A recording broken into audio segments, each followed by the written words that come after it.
जम्बू द्वीपे भरतखंडे आर्यावर्ते भारतवर्षे। जम्बू टॉक्स देखने वाले हमारे सभी दर्शकों का बहुत स्वागत अभिनंदन। मैं हूं आपके साथ निधीश गोयल, करता हूं आप सभी का यथोचित अभिवादन।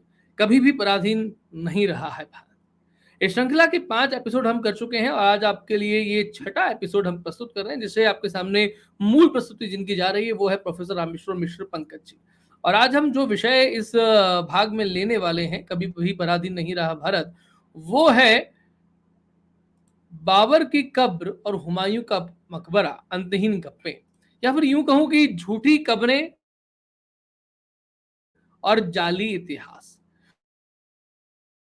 तो किसी ने लिखा होगा, किसी ने लिखा है तो किसने लिखा है। पिछली बार के टॉक में ये बात कही गई थी कि जलालुद्दीन को हम अकबर के नाम से जानने लग गए, हम सलीम को किसी और नाम से, शाहजहां के नाम से जानने लग गए, हम खुर्रम को औरंगजेब के नाम से, आलमगीर के नाम से जानने लग गए। ये सब किसने शुरू किया, ये सब कैसे हुआ?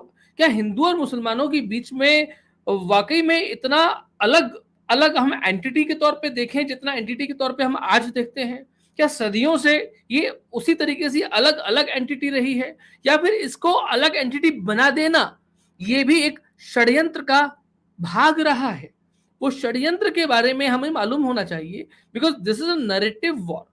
हम देश की सरहदों पर जाकर के, सीमाओं पर जाकर के नहीं लड़ रहे हैं, लेकिन हम जहां कहीं हैं वहां अपने अपने तरीके से तो लड़ ही रहे हैं। और यही आज के विमर्श का सत्य भी है। एक बार फिर से आप सभी का स्वागत। मेरा नाम है निधीश गोयल, आप देख रहे हैं जम्बू टॉक्स। आप सभी से निवेदन है, इसे विमर्श का भाग बनाइए, आप इसका स्वयं हिस्सा बने, हमारे प्रबुद्ध सदस्य बने। पुनश्च जम्बू द्वीप का जो अभियान हमने चलाया है, जिसमें हमने कहा है कि यूट्यूब से इतर आप सभी लोगों के साथ में हम 30 अतिरिक्त कक्षाएं वर्ष भर में करने वाले हैं। आपके नगरों में 40-50 लोगों की टोली हम प्रबुद्ध सदस्यों की बनाने वाले हैं, और हमारे प्रमुख सदस्यों के साथ में हम वहां पर पहुंचेंगे, आपके साथ में बात करेंगे, विमर्श करेंगे और इस अभियान को एक बड़ा बनाएंगे। और साथ ही जम्मू टॉक्स का जो स्टूडियो नया बन रहा है, उसमें आप सहयोगी होना चाहें तो हमारे पैट्रॉन बन सकते हैं। इसकी डिटेल्स जो है वो डिस्क्रिप्शन में दी हुई है। कम से कम न्यूनतम आपको प्रबुद्ध सदस्य, तो अगर आपको लगता है पढ़ने लिखने में आपकी कोई रुचि है तो बनना ही चाहिए। बहुत न्यूनतम हमने इसका शुल्क रखा है, मात्र 1100 रुपए वार्षिक। तो समझिएगा इस बात को, बाकी डिटेल्स आप डिस्क्रिप्शन में चेक कर सकते हैं। मेरा निवेदन है, स्वागत है आज के हमारे अतिथि प्रोफेसर रामेश्वर मिश्र पंकज जी। गुरु जी प्रणाम, कैसे हैं? नमस्ते निधीश जी, ठीक हैं। तो आज की बात शुरू करते हैं। कभी भी पराधीन नहीं रहा भारत, भाग 6। हाँ मित्रों, इसमें शुरू में कुछ बातें कर लेनी आवश्यक है, क्योंकि हो क्या रहा है, लोग अक्सर पूछते हैं कि साहब अगर कभी भी नहीं पराधीन था तो ये क्यों हुआ। जैसे कि राम जन्मभूमि कैसे टूटी, और कृष्ण जन्म स्थान जो है उसमें मस्जिद कैसे है, ज्ञानवापी जो विश्वनाथ मंदिर है वो कैसे है। तो इसको पहले ठीक से समझना चाहिए। पहली बात तो ये है कि जैसा एक नेशन स्टेट इस समय है, वैसा पहले चक्रवर्ती सम्राटों के समय तो था, लेकिन चक्रवर्ती सम्राट लगातार नहीं रहे। ये काल प्रवाह है, कभी बढ़ता है कभी घटता है।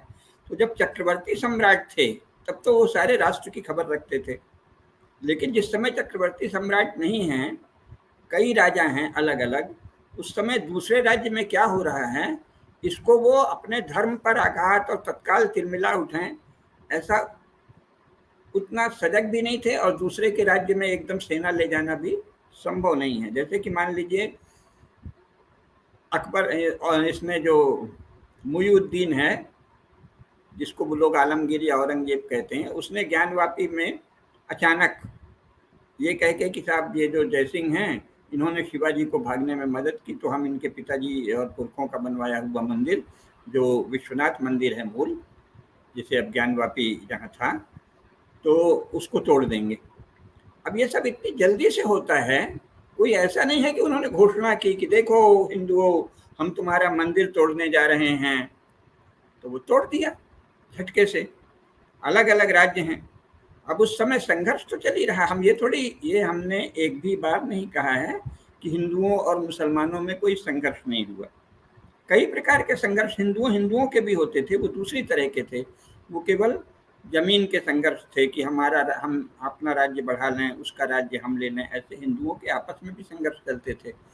तो सामान्यतः तो क्योंकि ये परंपरा ही थी कि जो राजा बन गया वो दूसरे की जमीन छीनेगा, जायदाद भी छीनेगा, कब्जा करेगा, सारे संसार में था।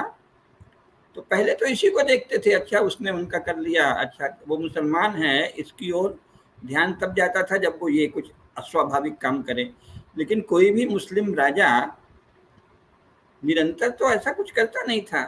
हमने बार बार बताया है कि ये जो सब कहानियां रची गई हैं, ये इलियट और डाउसन ने जब अतिरंजित गौरव गान कर दिया मुसलमानों का, तब मुसलमानों को और अंग्रेजी पढ़े लिखे मुसलमानों को उसने प्रेरणा भी दी कि अपना याद करो, तुम वो हो, तुमने हमको दिया है। क्योंकि अंग्रेजों का काम था, किसी का भी काम होता है जो बाहर से आया है कि आपको लड़ाएं, तो इनको, ये खाली बैठे थे, इनको भी मजा मिल गया। वो कहने लगे हाँ हाँ हमने, हमारे पुरखे इतने बहादुर थे। तो वो क्या है, जो लिखा जा रहा है सब इतना झूठ लिखा गया 20वीं शताब्दी में अंग्रेजों की प्रेरणा से। सबसे ज्यादा तो मुसलमानों ने झूठ लिखा, और फिर अंग्रेजों ने इन्हीं मुसलमानों की खिल्ली भी उड़ाई कि अरे ये लोग तो बड़ी गप्पे मारते हैं। वो दोनों तरह से खेलते थे। तो सामान्यतः तो ये था कि भाई एक राजा अपने यहाँ कुछ कर रहा है तो हम सामान्यतः उधर नहीं देखते। जब खबर आती थी कि नहीं नहीं उसने तो मंदिर भी तोड़ दिया, तब फिर ये लोग सोचते थे कि मौका लगेगा तो हम उस मंदिर को बनवा देंगे, जैसे कि महारानी अहिल्याबाई ने बनवाया, उसके पहले मानसिंह जी ने भी बनवाया ही था। तो ये ऐसे चलता रहता है, इसको ठीक ठीक समझना चाहिए।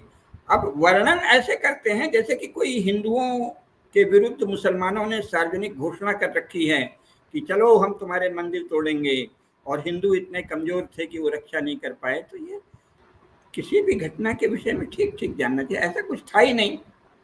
ज्यादातर मुसलमान जो हैं वो, चूंकि भारत के तो सभी मुसलमान हिंदुओं से ही बने थे, तो वो आपस में नाता है, रिश्ता है, बिरादरी है, और ये कह रहे हैं कि हम अपना इलाका बढ़ाएंगे, तो ऐसा कर रहे हैं।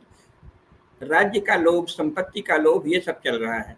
उसी में बीच बीच में बदले के लिए ये सब भी कर रहे हैं।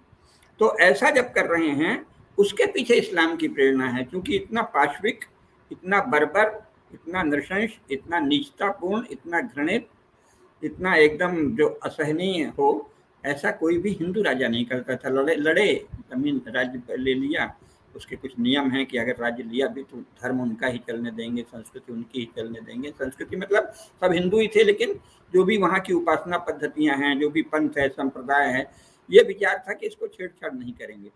तो अब इसमें परिवर्तन में समय लगता है, इसको समझना चाहिए कि आपका राज्य, अब चूंकि एक एक करके बात होती है, एक ऐसे भी हम शुरू कर सकते थे इस भाषण को कि पहले बताते कि हिंदुओं के कितने वर्षों तक शासन रहे हैं, तो शायद आपका एक पर्सपेक्टिव बनता है। अब वापस अपन कर लेंगे, जब ये पराधीनता वाली श्रृंखला समाप्त हो जाएगी तो जरा हिंदू राजवंशों का स्मरण करेंगे। उससे अच्छा रहेगा कि हमें यह ध्यान आएगा कि हमारे राजवंश रहे कितने हैं और कितने समय रहे हैं। क्योंकि ये मूल बात भूल गई है कि मौर्यों का शासन कितना था, सातवाहनों का कितना था, किसका कितना शासन था, कुछ याद ही नहीं है, है ना।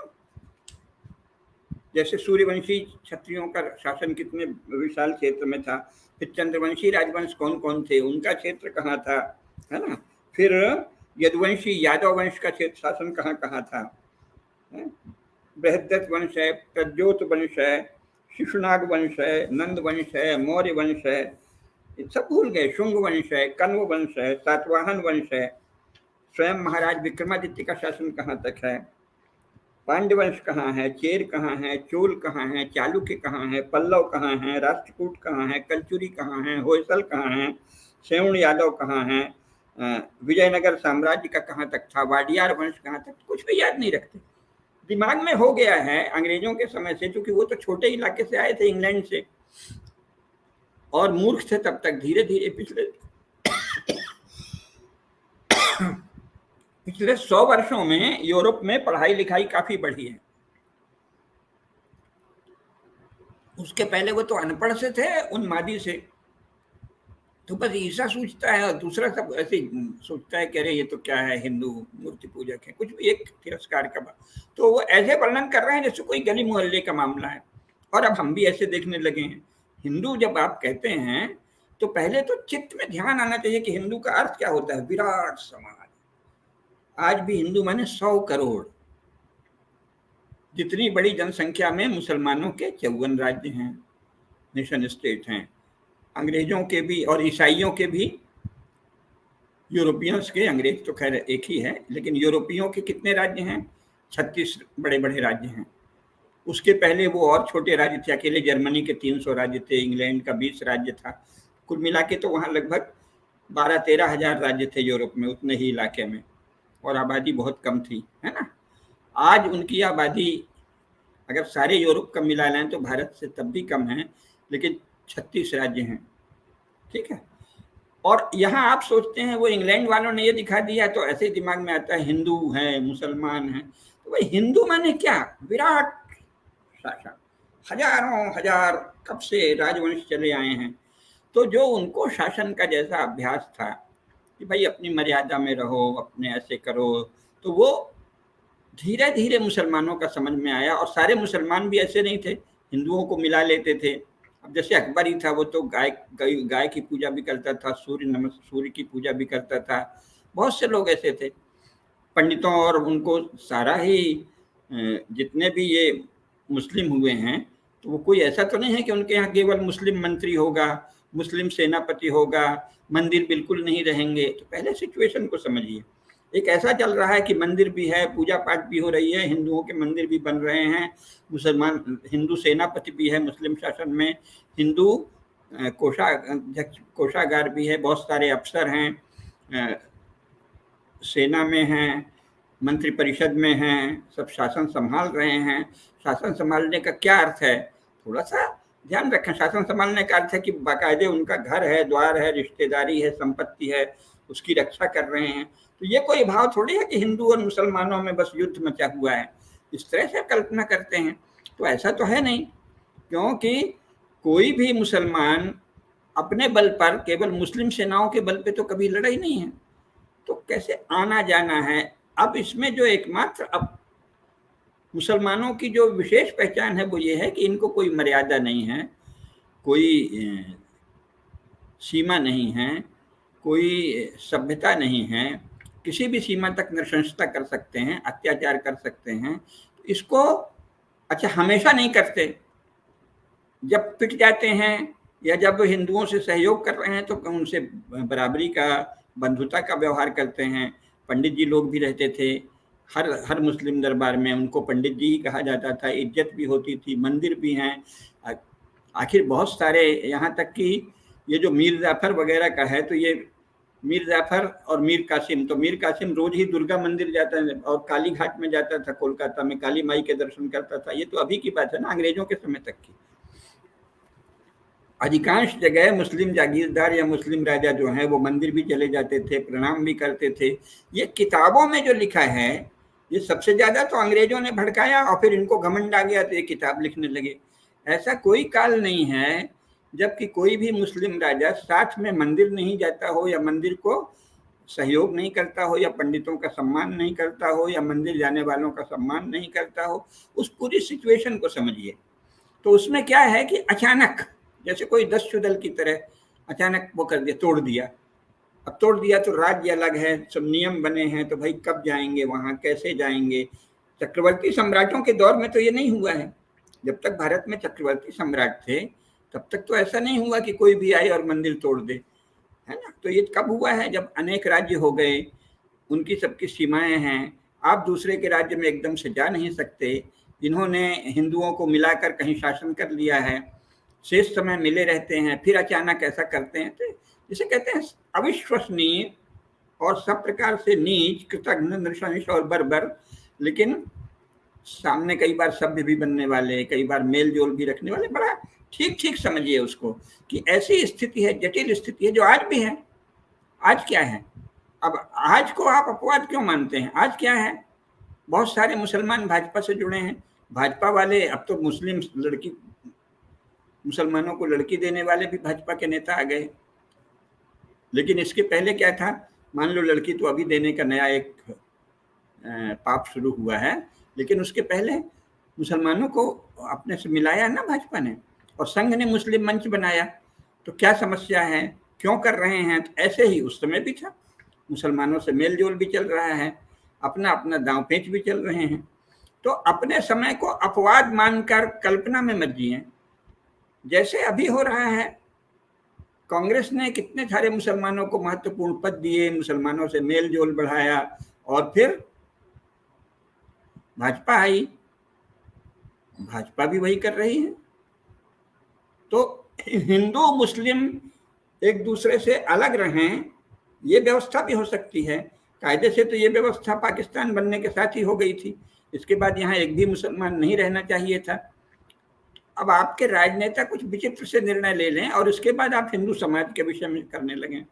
हिंदू समाज ने तो ये निर्णय नहीं लिया था कि मुसलमान अलग देश भी बना लें और फिर भी यहाँ रहें। तो इसी प्रकार पहले का है कि अचानक कोई किसी राजा से मिल जाता है, दोस्ती कर रहा है, फिर किसी बात में ठनक गई तो उनका तोड़ दिया। ऐसा कोई मंदिर नहीं टूटा है कि घोषणा की हो कि अरे हिंदुओं हम तुम्हारा मंदिर तोड़ने जा रहे हैं, ऐसी कोई घटना नहीं हुई, कहीं भी नहीं हुई। तो इसको ठीक ठीक समझें। कभी भी मुसलमानों ने ललकार कर कहा हो कि हम चलो, हम तुम काफिर हो और तुम्हारे ये जो बुत के ठिकाने हैं इनको हम नष्ट कर देंगे, तो प्रोपेगेंडा से इतना प्रभावित मत होइए। इसमें लगता है अरे बाप रे ऐसा कुछ था फिर भी हम कुछ नहीं कर पाए। इनकी कभी हिम्मत नहीं थी मुसलमानों की। आज भी कोई पागल एकाध कहीं हैदराबाद में कह दिया, उसके बाद दूसरे उसकी सफाई देते हैं ना। तो मुसलमानों ने खुल के घोषणा की हो कि हम हिंदुओं को नष्ट कर देंगे, ये सबसे ज्यादा तो बल्कि अभी कांग्रेस के शासन में और भाजपा के शासन में हो रहा है। पहले तो सब ये बताते थे नहीं नहीं हम लोग एक ही हैं, और बीच में अचानक ये करते थे। एक तो ये जानना चाहिए कि ये जो उत्पात है ये सब आकस्मिक होता था, ठीक है ना। और दूसरे होता भी था तो ठीक ठीक क्या क्या था। तो जैसा मैंने बताया कि जो महाराजा के घुड़साल में पला उसको भी आपने कह दिया कि बहुत बड़ा मुसलमान है। अरे भाई वो तो राठौर की संतान था, वो तो अपनी पत्नी छोड़ के जो हुमायूं भागा सो भागा। लेकिन आप उसको कह रहे हैं जलालुद्दीन को। अच्छा मान लीजिए वो आया तो राजपूतों की नकल कर रहा, हज करने कोई नहीं जा रहा। आप ये भी तो देखिए, उनके हिसाब से तो कोई भी मुस्लिम राजा हज करने तो गए नहीं, ठीक है ना। तो क्या पोजीशन है उनकी ये ठीक ठीक समझिए, क्योंकि ये जो उत्पात हैं ये आकस्मिक होते हैं, अकस्मात होते हैं, और फिर इसके बाद कुछ बीच बचाव कर दिया जाता है। या जब हिंदू, जैसे अभी 3 अपन अगर ले लें, राम जन्मभूमि, कृष्ण जन्मभूमि और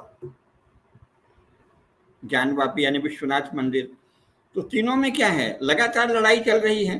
तब तक मुसलमान काफी बड़ी संख्या में, क्योंकि ये नहीं कहा है हमने कि वो बिल्कुल भी शक्तिहीन थे और कुछ थे ही नहीं, काफी बड़ी संख्या में फैल गए थे। कैसे फैल गए थे, कोई मुसलमान कह के नहीं, ज्यादातर क्या है, संपत्ति का लोभ है। फिर वहां आपको लूट का माले गनीमा मिलता है, तो जो लड़ाकू है वो सोचता है अच्छा अगर हम मुसलमान हो जाएंगे तो हमको माले गनीमा मिल जाएगा। संपत्ति के लोभ में बहुत मुसलमान हुए। फिर अगले ने सोचा हम हो गए हैं तो अब हम इनको जबरन करें, अपनी बिरादरी को अपनी बिरादरी बढ़ाएं, तो उसमें भय का प्रयोग किया, तलवार का, मार डालेंगे। तो उन्होंने कहा अरे मारो मत भाई, चलो हो जाते हैं, क्योंकि कल तक वो अपना भाई ही था। इस तरह से जो पूरा जटिल संरचना है उसको समझना है, तभी रास्ता निकलेगा। तो न तो कोई घोषित था कि हम दिन रात तुमसे लड़ेंगे ही। किताबों से और अखबार से दिमाग मत बनाइए, अपने आसपास देखिए कौन मुसलमान हिम्मत कर रहा है ये घोषणा करने की कि हम हिंदुओं को नष्ट कर देंगे और रोज ये इसी भाव में रहे और कोई भाव ही नहीं रहे। अगर ये कर लें तब तो मामला ही निपट जाए, तब तो हिंदू उनको नष्ट ही कर देंगे। सारा तो छल प्रपंच से चल रहा, नहीं नहीं ऐसा नहीं है। अब आजकल चल रहा नहीं हमारे भी संवैधानिक अधिकार हैं, हम इसी देश के नागरिक हैं। क्या नाटक चल रहा है। तो ऐसा ही नाटक पहले भी था, इसको समझना चाहिए। दूसरा, जो संघर्ष नहीं था ये कभी नहीं कहा है हमने। क्या कहा है, पराधीन नहीं हुआ। पराधीन कौन होता है, जो पूरी तरह हार जाए। लेकिन लड़ाई नहीं थी, यानी लालची, कामुक, भोगी, व्यभिचारी, लंपट, क्रूर, हिंसक, हिंसा के इच्छुक लोग कोई नीचता ही नहीं करते थे। तो पहले कंस आदि भी करते थे, राक्षस होते थे वो भी करते थे। अब वही राक्षसों का नया रूप इनको समझ लीजिए। क्या है, नाम एक नया दे दिया इन्होंने, मोमिन। और फिर अंग्रेजों ने और इस पहचान को दृढ़ कर दिया, और अब हमारे संविधान में ही उनकी अलग पहचान दृढ़ है। पहले ऐसी पहचान उनकी अलग नहीं थी। तो क्या है, वो एक तरह से राक्षस, जैसे मनुष्य के रूप में रह रहे हैं, राक्षसी कर्म कर रहे हैं। तो राक्षस तो सदा से होते रहे हैं, और ये भी अगर हम इनको राक्षस मान लें, पिशाच मान लें, कम से कम उन लोगों को जो ये सब तोड़ फोड़ करते हैं, बर्बरता करते हैं, जिन्होंने मंदिर तोड़े, उनको क्या कहेंगे? पिशाच और राक्षस। तो ये पिशाच और राक्षस तो सदा से ही समस्या रही है ना समाज में, सदा से। ऐसा तो कभी नहीं है कि कहीं कोई राक्षस ही नहीं हुआ हो, पिशाच ही नहीं हुआ हो, नीच ही नहीं हुआ हो, कोई लुटेरा, हिंसक, बर्बर। जैसे कि तमोगुण जो है, जैसे सत रज तम 3 गुण है, तो तमोगुण वाले मनुष्य सदा थे। तो इस समय जो तमोगुण वाले हैं उनकी स्पष्ट पहचान हो रही है, जिनमें तमोगुण की अधिकता है कि साहब ये मुसलमान जो जागीरदार हैं, जो मुसलमान अपने को कहते हैं शासक हैं, वो तमोगुणी हैं, लेकिन वो वही पिशाच और राक्षस वाले कर्म करते हैं। तो एक तो इसको जानना चाहिए। दूसरे, जो उनका अतिरंजित गान हुआ है, हमारी पुस्तक का भी और इस लेखमाला का भी ये है कि उनको जिसे कहते हैं प्रॉपर प्लेसमेंट, उचित स्थान क्या है, कितना हुआ है, उसको जाने। ये थोड़ी कि कभी भी पराधीन नहीं रहा है, ये हमने कहा है। ये नहीं कहा कि कभी भी संघर्ष नहीं हुआ हिंदू मुसलमानों में। तो शिक्षा का वातावरण ऐसा है, सामान्य लोगों की इतनी सरल चीज़ों में रहने की, थोड़ा आसान जिंदगी, आसान शब्द से सोचना ऐसा हो गया है, तो वो सब सरल सरल सोचते हैं। वो कहते हैं अगर पराधीन नहीं रहा तो कभी झगड़ा ही नहीं हुआ। हिंदुओं में कुछ सुख सुविधा इतनी आ गई है इधर भौतिक, और पढ़ाई लिखाई वाली बुद्धि इतनी कम हो गई है कि फर्क ही नहीं सोचते। कभी भी पराधीन नहीं रहा है। इसमें ये नहीं लिखा है कि कभी भी संघर्ष नहीं हुआ है, कभी भी युद्ध नहीं हुआ है, कभी भी झगड़ा नहीं हुआ है, कभी कभी उन्होंने हमें मारा ज़्यादा नहीं है, कभी हम मारे हैं, कभी हम मार खाए हैं। ये सब कुछ थोड़ी है भाई, पराधीन नहीं रहा है। तो पराधीन नहीं रहा है, इसको बताने के लिए क्या कर रहे हैं? समुचित वर्णन कर रहे हैं। तो एक तो इसको किसी मोहल्ले की लड़ाई की तरह नहीं लें, और हिंदुओं को कोई छोटा सा एक इलाके की आबादी की तरह नहीं लें। उस तरह से सोचेंगे तो लगेगा ऐसे कैसे नहीं थे, ये हो गया। इतना विशाल देश है, आज भी इतनी 100 करोड़ लोग बचे हुए हैं। तो वो कैसे बचे हैं? क्या बिना पुरुषार्थ के बचे हैं? क्या बिना पराक्रम के बचे हैं? कहाँ, जहाँ लोग पूरी तरह हार गए हैं, वहाँ क्या हुआ है? इसको भी तो सोचिए। पहले तो सारा ईरान, जिसे अब कहते हैं, ईरान तो पुराना नाम था नहीं, पारस नाम था। तो ईरान में पारसिक लोग यानी हिंदू ही थे ना। हमारा प्रांत था पारसिक, और इराक भी पारसिक प्रांत का ही अंग था, और वस्तुतः तो पारसिक सभ्यता अरब तक थी। तो सब तो ये हिंदू ही थे, बहुदेव पूजक, है ना। फिर वो मुसलमान बन गए, ठीक है ना। अब इसमें भी देखिए विचित्र बुद्धि, कुछ लोग सोचते हैं देखो हिंदू पहले इतने थे तो इतने कम क्यों रह गए। ये तो भाव प्रवाह है। तो जहाँ बचे हैं, जो हमारा है, ये तो कुछ ऐसा चल गया है कि दिन रात किसी को बताए, किसी के पास बहुत ज्यादा संपत्ति है, धन है, साधन है, सब है, फिर भी उसको 24 घंटे ये बताए कि तुम्हारे पुरखों के पास इससे भी कई गुना ज्यादा संपत्ति थी, इसलिए तुम दबके रहो, झुके रहो। हाँ हाँ हाय हाय, हमारी संपत्ति क्यों चली गई? अरे जो है उसे पहले देखो। 100 करोड़ हिंदू हैं, पहले तो इस पर गर्व कीजिए। इतनी विशाल संख्या बची हुई है। कहाँ बची है? अरब में नहीं बची है, अरब में भी हिंदू थे। इराक में नहीं बची है, इराक में भी हिंदू थे। तुर्क जैसे कहते हैं, तुर्क तो सब तुर्क क्षत्रिय हैं, भारतवंशी, वो सब बन गए, मध्य एशिया में बन गए। तो हम ये भाग जो है, ये जैसे हिंदुत्व का मर्म भाग है, इन्होंने अपने सनातन धर्म की चेतना को, अपनी पूजा पद्धति को, अपने धर्म को, अपनी संस्कृति को वीरता के साथ सुरक्षित रखा। देखने की नजर है, गिलास आधा भरा है, गिलास आधा खाली है। तो आप दिन भर आधा खाली है रट रहे हैं, हम कह रहे हैं आधा भरा है। ये जो भारतवर्ष बचा है, 100 करोड़ लोग बचे हैं, पहले तो इस पे गर्व करो। फिर ग्लानि जगाने के लिए मत कहो कि पराधीन नहीं रहा। हमने ये थोड़ी कहा है कि आप कभी याद ही मत कीजिए कि हम इतने विशाल क्षेत्र में हैं, पर वो साधारण आदमी उसमें क्या करेगा याद करके। हमने तो ये भी तो लिखा है कि भारत के सम्राटों को चक्रवर्ती होना चाहिए।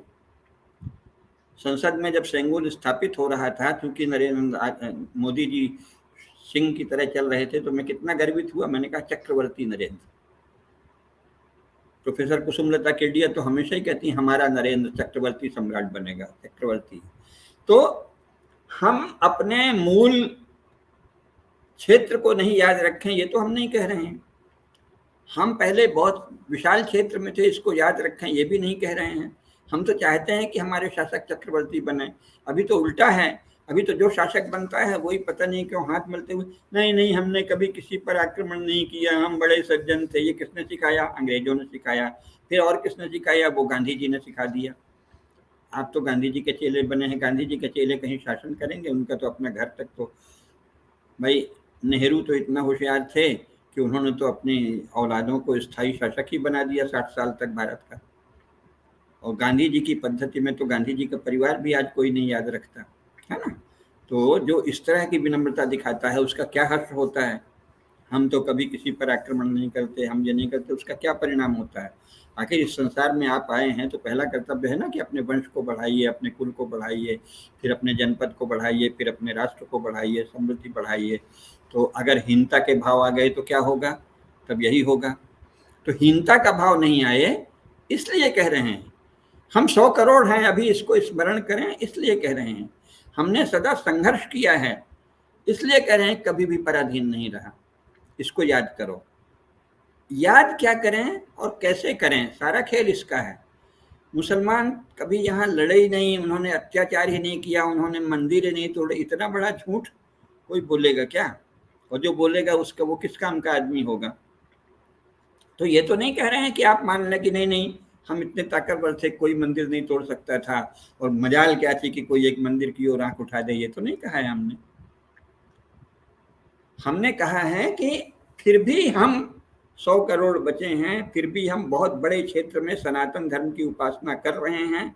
ये जो बचा हुआ अवशिष्ट क्षेत्र है, और 47 तक तो वो हिस्सा भी था जो पाकिस्तान बांग्लादेश बन गया, जो हमारे ही हिंदू नेताओं की सहमति से बना है। मैं केवल ये बता रहा हूँ कि हम लड़ते रहें, हम शक्तिशाली भी रहे हैं, और जहाँ कहीं हमको शत्रुओं ने आक्रमण किया, हमारे धर्म संस्कृति से छेड़छाड़ की, तो उसको प्राप्त करने की लगातार कोशिश करते रहे। राम मंदिर उन्होंने तोड़ा और बनाया तो उसे प्राप्त करने की लगातार कोशिश की, और अब बना लिए।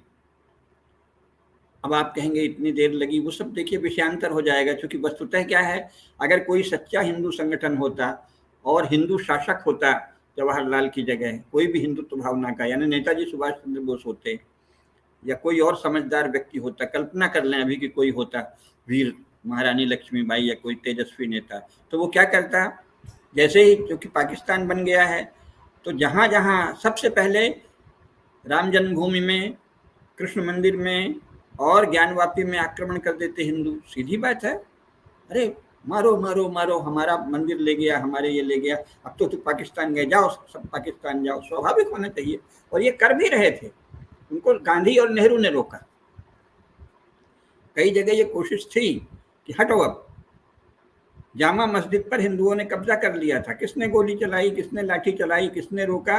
गांधी और नेहरू ने। तो स्वाभाविक तो ये था कि जैसे ही भारत में एक हिस्सा मुसलमानों को दे दिया गया, सारे ही मस्जिद और सारे ही हमारे तोड़े गए मंदिर आदि सब अपने नियंत्रण में हिंदुओं को ले लेना था, और हिंदू इसके लिए तैयार थे। अब इसमें समाज और राज्य का अंतर समझिए। हिंदू पूरी तरह तैयार थे। हिंदुओं में आज भी बड़ी प्रचंड वीरता की भावना है।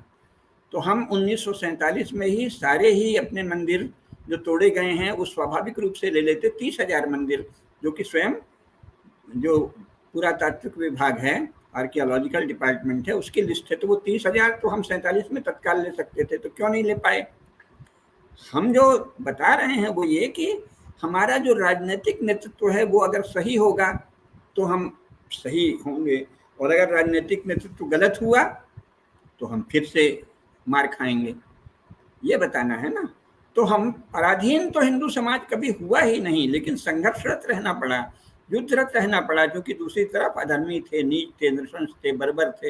ये थोड़ी कह रहे हैं कि कोई नहीं थे, सब गुड़ी गुड़ी था, और मुसलमान तो कुछ नहीं, हमारे ही भाई हैं और हमारा ही डीएनए है। मैं ये नहीं कह रहा हूँ। जो भी मुसलमान बन गया, अगर उसकी तबलीग भी हो गई, अगर भय से किसी ने बना लिया है, प्रलोभन से बन गया, तो वो अपने पुराने रीति रिवाज चलाता रहता है, सोचता हमारे भाई तो हैं हिंदू। ऐसे बहुत मुसलमान आज भी हैं। लेकिन अगर उसको तबलीग हो गई, ट्रेनिंग हो गई कि तो केवल हमारा ला कर दिया, ला शर्तिया इस्लामिया, इस्लामिया पूरब से पश्चिम तक इस्लाम ही रहेगा, और जो है मारो काफिर को इसको अगर बढ़ावा मिल गया तो फिर क्या होगा? फिर तो भयंकर स्थिति हो जाएगी ना। तो राजनीतिक नेतृत्व का बहुत महत्व है। यदि 1947 में सही राजनीतिक नेतृत्व होता तो या तो विभाजन होता ही नहीं, या विभाजन जो राज्य का हुआ उसके बाद यहाँ एक भी मस्जिद नहीं रहनी चाहिए थी और एक भी मुसलमान नहीं रहना चाहिए था।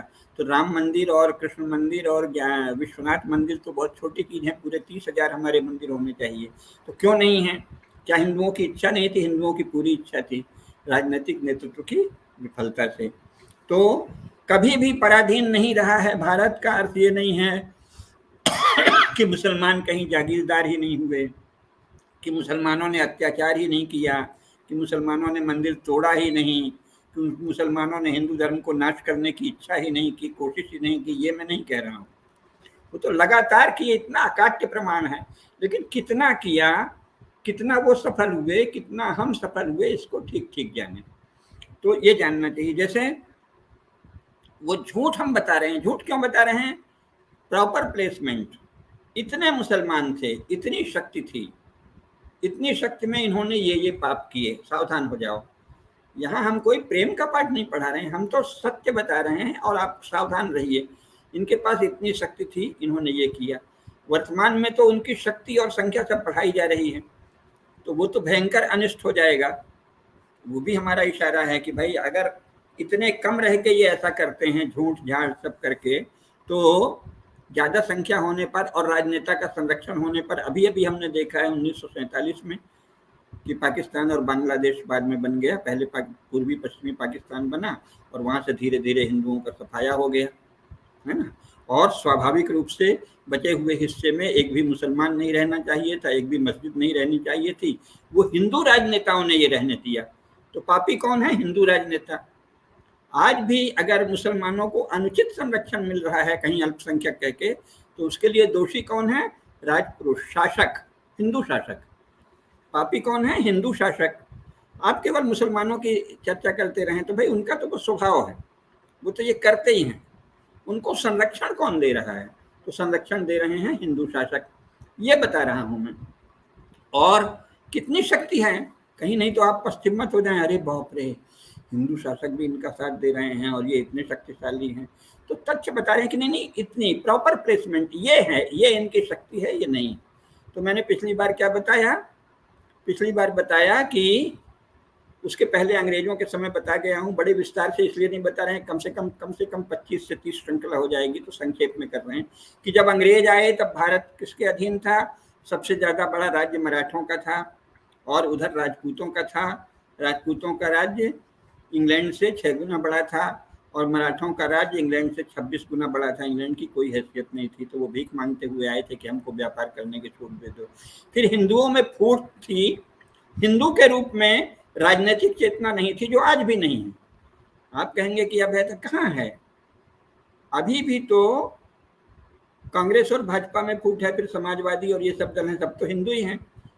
तो हिंदू उस रूप में तो हिंदू एक कैसे होंगे, क्या हो सकते हैं या नहीं हो सकते, वो एक अलग विषय है, उस पर अलग चर्चा कर सकते हैं। इस रूप में सारे हिंदू एक होंगे, ये आज तक तो हुआ नहीं है ना, अभी भी नहीं है। और हिंदू एक होंगे, हम हिंदुओं को एक बना रहे हैं, ये कह के जो संगठन खड़ा होता है, बाद में वो कहने लगता है नहीं मुसलमान भी एक हैं, डीएनए एक है। ये तो पोल है ना। मुसलमानों ने तो अभी तक नहीं कहा। खास बात यह है कि हमारे नेता कैसे कहलवा लेते हैं। आपने कह दिया डीएनए एक है, आप में इतना भी यानी सौदेबाजी की भी सामर्थ्य नहीं है। अरे किसी मुसलमान, बड़े मुसलमान नेता से भी तो कहलवाते हैं कि हम हिंदू एक ही हैं, भाई भाई हैं, और जो हिंदू धर्म पे किसी तरह की चोट करता है वो राक्षस है, नीच है, पिशाच है, बर्बर है, जाहिल है, गंवार है, नापाक है, और उसको जहन्नुम जाएगा। क्यों नहीं कहता? और बिना कहे आप क्यों कह देते हैं? राष्ट्रीय स्वयंसेवक संघ के सरसंघ चालक ने जिस समय कह दिया कि डीएनए एक है, तो वो कितना बड़ा दोष है। क्योंकि पहले आप किसी मुसलमान नेता से सार्वजनिक रूप से कहलवाते कि नहीं किसी भी हिंदू मंदिर को तोड़ना पाप है, हिंदुओं के साथ कहा, तो ये समझना चाहिए, है ना। तो हमारा राजनीतिक नेतृत्व शिथिल है, लेकिन ये नहीं हो कि हम एक पस्त हिम्मत हो जाए। तो हम बता रहे हैं, तो जैसे जिस समय अंग्रेज आए तो मराठों और राजपूतों का राज्य था, बहुत छोटी छोटी जागीरें थी मुसलमानों की, ये हमने बताया। उसके तत्काल पहले अकबर से औरंगजेब तक की पोल बताई। फिर हमने ये बताया कि हुमायूं और बाबर की वास्तविक हैसियत क्या थी, है ना, तो वो अच्छे से आपको बताया। इसमें जो सबसे महत्व की बात ये है कि इतना बड़ा झूठ लिखा गया कि ये जो हुमायूं है, हुमायूं का मकबरा कब बनाया गया? पहले इसको सोचिए ना, कि ज्यादातर तो मुसलमानों का आतंक 1947 के बाद कांग्रेस पार्टी ने पैदा किया। हुमायूं का मकबरा आप जानते हैं दिल्ली में है। कैसे दिल्ली हुआ, हुमायूं कैसे किया था, हम तो संक्षेप में बताए थे कि वो हमने बताया ही था कि भागता भटकता मर गया हुमायूं। बच्चा किसका है, अफवाहें उड़ी थी कि ये राजपूत का है, और हुमायूं ने उसके बाद उस बीबी को परित्याग कर दिया, एक दूसरी शादी की और वहां शिया भी बन गया। पहले सुन्नी था, फिर शिया बन गया। और अंत में कांधार से थोड़े समय के लिए वो यहाँ आया, कहाँ, अकबर के पास, जब देखा कि मैंने जलालुद्दीन के पास। और फिर कैसे हुआ, वहां पे मर गया। कैसे मरा था, वो एक दिन फतेहपुर सीकरी में था, और फतेहपुर सीकरी में सीढ़ी से लुढ़क कर मर गया महल की। तो कहाँ मरा, आगरा समझ लीजिए, फतेहपुर सीकरी। और मकबरा कहाँ बता रहे हैं, दिल्ली में। यानी ये तो स्वयं इनका रिकॉर्ड है कि फतेहपुर सीकरी में महल में सीढ़ी से लुढ़क गया, और लुढ़क गया तो मर ही गया हुमायूं, ठीक है ना। आखिरी समय में जब आया था तो सीढ़ी से लुढ़क कर घायल हुआ और 3 दिन बाद मर गया। और अकबर से उसकी भेंट नहीं हुई, है ना। आगरा में आया और वहीं रहते हुए एक दिन लुढ़क कर घायल हुआ और मर गया। तो उसका मकबरा दिल्ली में क्यों मिला, तो दिल्ली में कैसे मिला ये जानिए। जो झूठा इतिहास चलता है ना, तो अब गरिमा मंडित कांग्रेस ने किया। तो एक अंग्रेज आया पहले, तो उसने विवरण लिखा है कि मैं घूम रहा था, वही जहां आजकल मकबरा निजामुद्दीन वाला इलाका है, वहां घूम रहा था। तो वहां एक मुसलमान लड़का जो है वो बकरियां चरा रहा था। तो वहां पे एक जगह चबूतरा सा बना था थोड़ा सा, और घास घास उगी थी। तो उसने पूछ लिया अंग्रेज ने, वो तो बाहर से आते हैं और ऐसे घूमते थे जैसे विदेशी, तो वो घूम रहा है, पुस्तक में लिखा हुआ है पूरा। तो उसने घूमते हुए पूछा ये क्या है, उससे किससे पूछा, किसी जानकार से नहीं, विद्वान से नहीं, किसी इतिहासज्ञ से नहीं, किसी भारत के शासक से नहीं। वो जो बकरियां चरा रहा था लड़का, उससे पूछा ये क्या है, उसने हंसते हुए कह दिया ये हुमायूं का मकबरा है। बस उसने लिख दिया हुमायूं का मकबरा। वो पड़ा रहा। जब कांग्रेस शासन आया तो क्या किया, उसकी सफाई कराई मुसलमानों को खुश करने के लिए। फिर वहां मकबरा बनाना शुरू किया, और इतना ऊंचा मकबरा बना दिया, हुमायूं का मकबरा। लीजिए साहब, यानी जो 20वीं शताब्दी ईस्वी के प्रारंभ तक एक जमीन पर मामूली सी ढकी हुई एक कब्र थी, किसकी थी कोई नहीं जानता, उसमें घास वास उग गए थे और वो वहीं पे बकरी उसकी चर रही थी। जिस कब्रनुमा जगह पर एक गरीब मुसलमान लड़का अपनी बकरी चरा रहा था, उसने यूं ही कह दिया कि ये हुमायूं का मकबरा है। फिर अंग्रेजों ने प्रचार कर दिया। फिर अंग्रेजों को चाहिए था कि दिल्ली हमको मुसलमानों से मिली है, ये बताएं तो। और फिर कांग्रेस सरकार ने वहां भव्य मकबरा बना दिया। अरे बाप रे, हुमायूं का मकबरा, लीजिए। यानी जब वो वहां मरा है फतेहपुर सीकरी में, लुढ़क के मर गया, उस समय अकबर ने भी उसे नहीं देखा, वहीं कहीं कुछ बना दिया होगा छोटा मोटा। अकबर तो चिड़ा हुआ था कि तुम तो भाग गए थे, ऐसे बाप हो। तो झूठे किस्से, सरासर झूठे किस्से। फतेहपुर सीकरी में, आगरा के पास मरे हुए व्यक्ति का मकबरा कहते हैं दिल्ली में। क्यों, जालसाजी रचा जाए कि यहाँ तक हुमायूं का शासन था। अरे बाबा, हुमायूं का तो रिकॉर्ड है कि वो इधर उधर भागा, भटक के मर गया। शेरशाह सूरी से तो दुम दबा के भाग गया था। शेरशाह सूरी कोई भारत का शासक था, रोहतास दुर्ग में था। एक बिहार का साधारण सा व्यक्ति, लड़ाकू था, समझ लो एक छोटा मोटा लड़ाकू, तो उसने आपको भगा दिया। आपकी क्या हैसियत थी? मकबरा बन गया हुमायूं का मकबरा। अब बाबर का क्या है ये जानना चाहिए ना। इस तरह से इन लोगों का चलता है। तो बाबर की कब्र वो बताते हैं कि बाबर भी वहीं फतेहपुर सीकरी में मरा था, ऐसा बताते हैं। अब कोई रिकॉर्ड था नहीं, लेकिन कह रहे हैं कुछ मुस्लिम रिकॉर्ड कहते हैं कि वो भी वहीं फतेहपुर सीकरी में सब मरते हैं और कब्र इनकी कहीं की कहीं मिलती है। तो फतेहपुर सीकरी में जब बाबर मरा तो जाटों ने कहा कि हम इनको घेर के मारेंगे सारे मुसलमानों को। तो मुसलमान जो हैं बाबर के अनुयायी, वो वहां से जल्दी जल्दी कब्र खोदे और वो ले गए। और कहाँ ले गए कहते हैं, अब ये भी विचित्र बात है कि कब्र इतनी दूर कैसे बनाए। फतेहपुर सीकरी में बाबर मरा, एक छोटी सी जगह में दफना दिया गया। थोड़े से सैनिक थे, जब जाट चारों तरफ से घेर लिए और लगा कि इसको उखाड़ फेंकेंगे, वो प्रसिद्ध था कि ये लोग कब्र अबर सब उखाड़ देते हैं, जाट लोग वीर जाति थे। तो वो रातों रात मुगल लोग उस कब्र को लेके, इसका मतलब उसके शव को लेके भगे होंगे। क्या हुआ पता नहीं चलता, क्योंकि कब्र लेके गए का क्या मतलब है? शव लेके गए, लाश लेके गए ना, यानी कई दिनों से नीचे दफन सड़ती हुई लाश लेके भगे। अब ये स्वयं में अविश्वसनीय बात है। उस लाश को किस तरह ले गए, कहाँ लादे, कोई विवरण नहीं मिलता। कहते हैं हम कब्र ले गए। कब्र कैसे ले गए? विवरण है कि हम कब्र ले गए। कहाँ ले गए? अफगानिस्तान ले गए।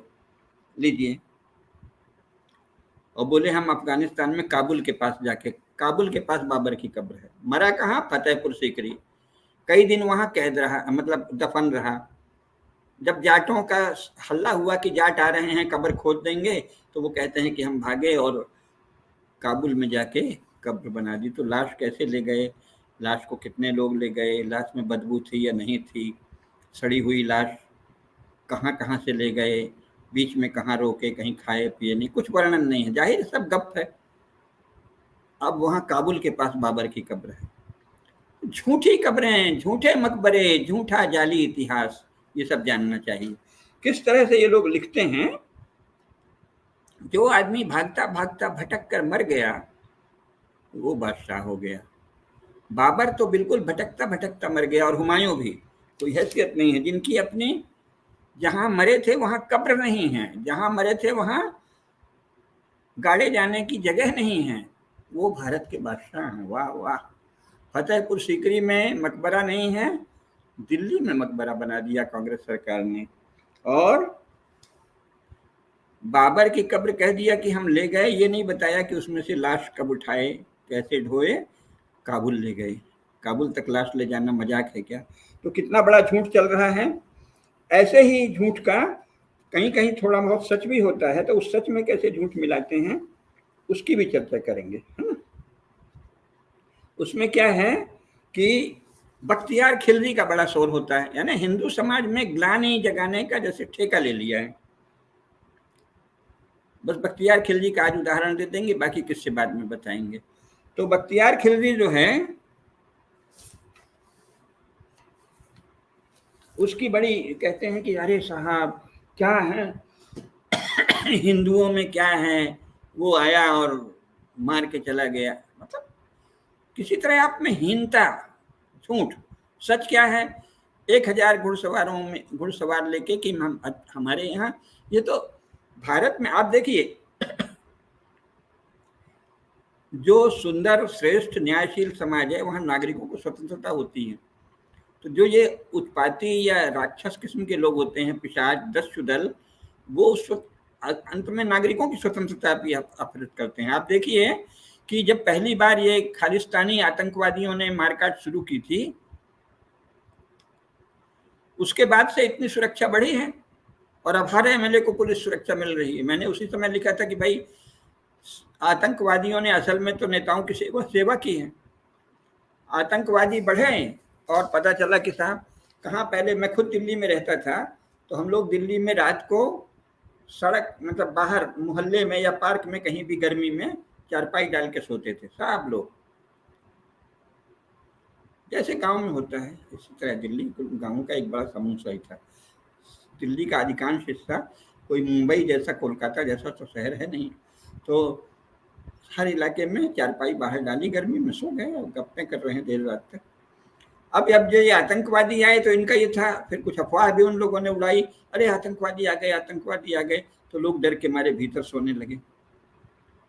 फिर धीरे धीरे वहाँ वो गेट बनने लगे और ऐसा सुरक्षा हो गई और दबक के घर में, तो नागरिकों के जीवन में संकट आ गया। और जो एमएलए हैं, नेता हैं, मंत्री हैं, उन्होंने फट से सिक्योरिटी गार्ड रख लिए।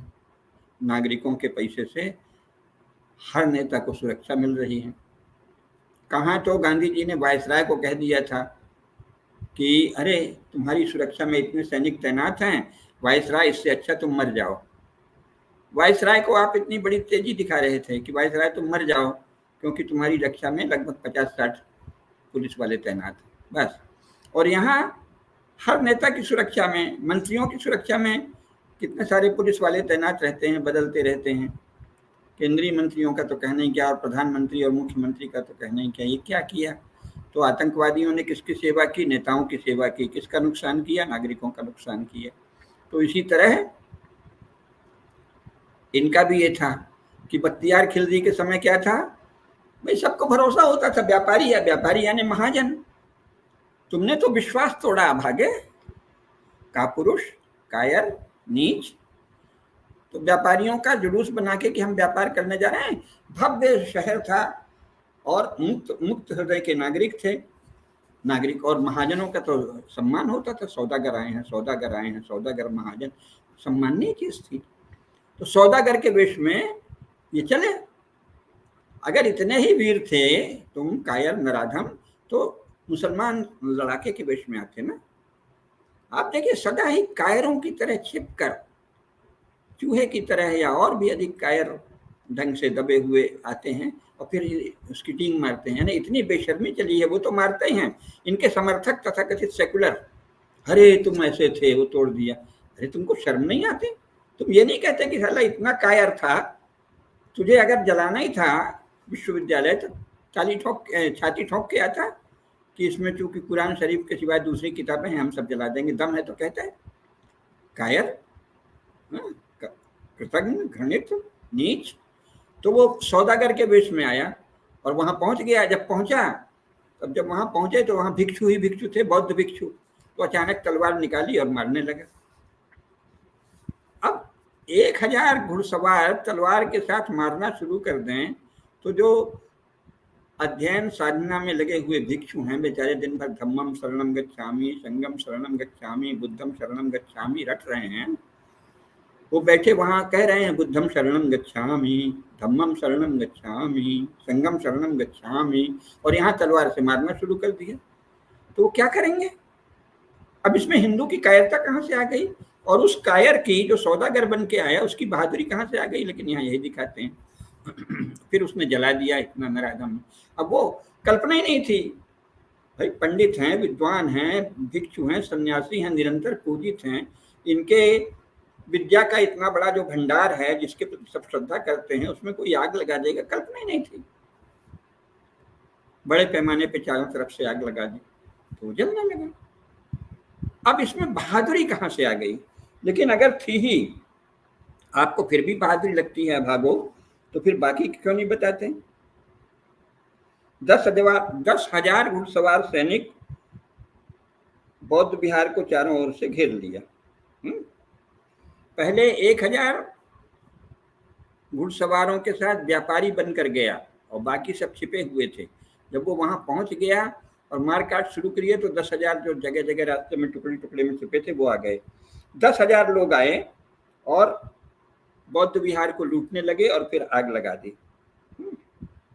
चारों ओर से घेरा, 10,000 घुड़सवार मुसलमानों ने चारों ओर से बौद्ध विहार को घेरा और आग लगा दी। फिर क्या हुआ? फिर उसके बाद वो कामरूप की ओर बढ़ा। जब कामरूप की ओर बढ़ा तो वहां जो कामरूप नरेश हैं उनको खबर थी कि ये ऐसा करके आया है नालंदा में। सब हमारा भारतीय राज्यों का संचार व्यवस्था वगैरह सब बहुत सशक्त थी। खबर लग गई तो वो ताक में थे। जो ताके हुए थे कि कहाँ, एक घाटी के पास जब पहुंचा ये कामरूप में तो मारना शुरू कर दिया। इतना मारा कि जो इनके 10,000 घुड़सवार थे उसमें से 9,900 घुड़सवारों को वहीं मार डाला, कत्ल कर दिया। बख्तियार खिलजी के 10,000 घुड़सवारों में से 9,900 घुड़सवारों को कामरूप नरेश और उनकी सेना ने बोटी बोटी काट डाली। और 100 कैसे बचे? वो भी 100 नहीं बचते कि भागे, तो जो भाग रहे थे उनको भी घेर घेर मारा तो 100 बचने में सफल हो गए। तो केवल 100 घुड़सवारों के साथ भागा, छिपता छिपता गया, छिपते छिपते छिपते छिपते भागा और भटकता रहा कि कहीं राजा यहाँ भी न मार दे। इतना भयभीत तक, कहीं यहाँ छिपे कहीं वहां छिपे, और बीमार हो गया और 1 वर्ष के भीतर मर गया।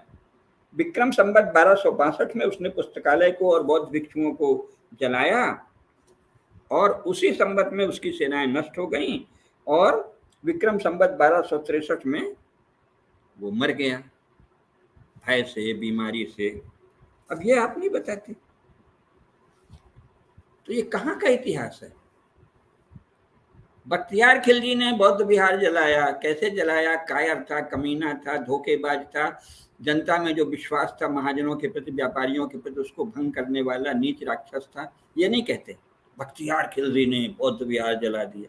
तो कैसे चल रहा है इतिहास, इसको समझाने के लिए ये पुस्तक लिखी है और ये भाषण चल रहे हैं ना, कि घटना वही है, उसको ऐसे प्रस्तुत कर दिया कि आप में हीनता आ जाए, आप में अपराध बोध आ जाए, आप में ग्लानि आ जाए। उसको दूर करने के लिए ये श्रृंखला है। बख्तियार खिलजी ने मार दिया। अब ये नहीं बता रहे हैं कि वो नराधम था, नीच था, धोखेबाज था, उसने महाजनों के इस पवित्र वेश को, जिसका सब लोग सम्मान करते थे, उसको कलंकित किया। और इतना कायर था, 1,000 लोगों को लेके गया, व्यापारी बन के 10,000 अचानक पहुंच गए। ऐसे ये ईसाई लोग वहाँ अमेरिका में और अफ्रीका में किए थे। ये तो छली और पापी लोग हैं ना, इनको धर्म तो कहे नहीं, क्योंकि इस्लाम कोई धर्म है। अगर ये सब पाप होगा तो जो भी इस पाप करेगा उसका कोई धर्म नहीं माना जाएगा। धर्म वो होगा जो अकेले में बंदगी करते हैं, माला सभी फेरते हैं, जप करते हैं, वो धार्मिक लोग हैं। अब उनका जो अपराधी हैं, गुंडे हैं, अत्याचारी हैं, राक्षस हैं, पिशाच हैं, नीच हैं, वो थोड़ी मजहबी हैं, तो पापी हैं, उनको मारना चाहिए। तो मारा गया। 9,900 बख्तियार के सैनिक मार डाले गए और वो खुद भगा और इतना लुक छिप के भयवश जगह जगह घूमा, क्योंकि छिप छिप के रह रहा था तो बीमार पड़ गया, कहीं खाने का ठिकाना नहीं, कहीं पानी का, और अगले साल मर गया। तो पूरा पढ़ाई है ना बख्तियार खिलजी के बारे में। तो हमारी इस व्याख्यान माला का उद्देश्य यही है कि आप पूरे सच को जाने। ये नहीं कि हम उसको छिपाना चाहते हैं कि मुसलमानों ने कोई मारकाट नहीं की, हम तो पूरा विवरण देना चाहते हैं, लेकिन झूठ नहीं। मुसलमानों ने जो अत्याचार किया, मुसलमानों ने जो मंदिर तोड़े, जो नीचता की, छल किया, नृशंसता की, पापाचार किया, सब बताना कितना किया, और उसके बरक्स, उसके समक्ष, उसके समतुल्य, उसके सम्मुख हिंदू वीरता कितनी थी, ये बता रहे हैं। उसकी बजाय अजीब सा दिमाग है पिलपिला कि हम तो फिर हम ऐसे क्यों हुआ। अरे तो हमने एक भी बार कहा है क्या कि युद्ध नहीं हुआ, संघर्ष नहीं हुआ, वो लोग नीच नहीं थे, वो पापी नहीं थे, राक्षस नहीं थे, उन्होंने मंदिर नहीं तोड़े, वो कितने भी नृशंसता नहीं किए, ये कहे हैं क्या? जिस औरंगजेब ने महाराज छत्रपति महाराज संभाजी के साथ अकल्पनीय नृशंसता की, क्रूरता की, उसे भूल जाएंगे, उसे छिपा लेंगे? मैं उसे छिपाना चाह रहा हूँ क्या? अब यही बचा है। उसके पहले तो हमारी जीभ गल जाए अगर छिपाएं तो नृशंसता, नीचता, राक्षसत्व, पिशाचत्व सब जानना है, पर कितना, और उसके समतुल्य हमारी वीरता, हमारा पराक्रम, हमारा ऐश्वर्य, हमारा बल, कि आज भी हम 100 करोड़ बचे हुए हैं। ईरान में नहीं हैं, अफगानिस्तान में नहीं है, वो भी हिंदू ही थे, ईरानी सब हिंदू थे, इराकी सब हिंदू थे, अरब में भी हिंदू ही थे, कहीं नहीं है। तो ये इस भूमि में हम बचे हैं। तो बात ये होनी चाहिए कि हम किन गुणों के कारण बचे हैं। अब चल क्या रहा है भारत में? संगठन नए नए आ रहे हैं हिंदुओं में, एक देखो देखो हम हार गए, इसलिए अब तुम हमारे पास आ जाओ, हमारे संगठन में आ जाओ, हमारी संगठन में आके हमारा कहना मानो। ये क्या चल रहा है? ये होना चाहिए भाई, किन गुणों के कारण हिंदू इतने बचे हैं, वो कौन सी वीरता, तेजस्विता, अध्ययन, सजगता, तत्परता, आपस में समाज को कैसे बांधना, उसकी बात होना चाहिए। वो कौन से दुर्लभ गुण हैं, वो कौन से अद्वितीय गुण हैं, वो कैसी अतुलित वीरता है कि ऐसे पिशाचों, राक्षसों, नीचों, जिन्होंने बहुत बड़े इलाके को साफ कर दिया, वहाँ के मूल निवासियों को नष्ट कर दिया, उनके समक्ष ये जो बचा हुआ भारतवर्ष है, और पहले कल तक तो पाकिस्तान और बांग्लादेश वाला हिस्सा भी था, इसके हिंदू कितने वीर, कितने सजग, कितने बुद्धिमान, कितने तेजस्वी, कितने पुण्यात्मा, कितने तपस्वी, कितने अध्ययनरत विद्या साधक हैं कि वो बचे रहे। और जब उनका करें तो ये भी कि साथ ही इसी हिंदू समाज में कैसे कैसे नराधम होते हैं जिन्होंने मजहब का राज्य बनाने के लिए भारत का एक बहुत बड़ा हिस्सा दे दिया। अगर आप इस तरह से देखेंगे तो गांधी और नेहरू सब पर कलंक आएगा। सही ढंग से देखिए कैसे धनाधम है। अरे बिना बिना लड़े तुमने इतनी बड़ी जमीन दे दी, और फिर आप सरकार में आ गए, और किताब लिखने से नहीं होता ना, आप पे तो थूकेगा हिंदू समाज। आपने हमारा इतना बड़ा इलाका ऐसे ही दे दिया, तो उन पे तो थूकेंगे, कलंकित लोग हैं, है ना। तो ये इतिहास इसलिए बता रहे हैं कि सही सही जाने कि किनको यश मिलना चाहिए, किनका आदर होना चाहिए, किन पर थूकना चाहिए, क्या हमारी शक्ति थी। कमी मत देखिए, कमी देखना बंद कर दीजिए। वो कौन से गुण हैं, वो कौन सी शक्ति है, वो कौन सी विद्या है। लगता है गुरुजी थोड़ा इंटरनेट का इशू आ रहा है, और हाँ ठीक है, समाप्त करते हैं। बोलिए अब।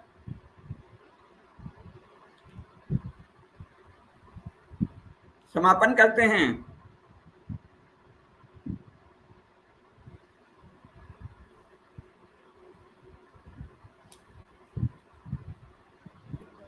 यूं कह सकते हैं कि वो एक एकता के सूत्र में हमेशा बंधा हुआ होता होगा।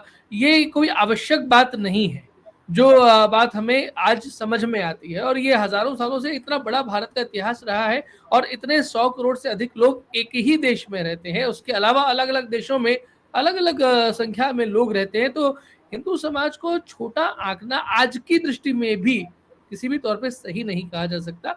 तो ये श्रृंखला लगातार चलेगी, और कार्यक्रम इसके बारे में होंगे, और स्पष्टता हमारे दर्शकों को आएगी, लेकिन सबसे बड़ी बात आपके अंदर जिज्ञासा आनी चाहिए, और उस जिज्ञासा में आप स्वयं समाधान खोजने का प्रयास करें, अपनी तरफ से प्रयास करें। हम केवल आपको एक चिंगारी, एक रोशनी भर टिमटिमाता हुआ दे रहे हैं, उसके बाद में उसे सूर्य बनाना ये आपका ही काम है। बाकी इसमें सहयोग के लिए हम आपको प्रबुद्ध सदस्य की कैटेगरी दे ही रहे हैं, आप उसमें जुड़ेंगे तो थोड़ा और रोशनी की किरणें आप तक पहुंचेंगी, और हमारा प्रयास रहेगा। तो आप प्रबुद्ध सदस्य बनिए, संरक्षक सदस्य बनिए, हमें सहयोग करिए, और इसी तरीके से जम्मू टॉक्स के साथ में इस ज्ञान यज्ञ में लगातार आप हमारे सहभागी सहयोगी बने रहें। इस चर्चा को आगे बढ़ाइए, साझा करिए, वीडियोस को लाइक करें, शेयर करें, और साथ बने रहें। इसी के साथ में गुरुजी प्रणाम, आज की चर्चा के लिए बहुत धन्यवाद। जय श्री राम। जय श्री राम।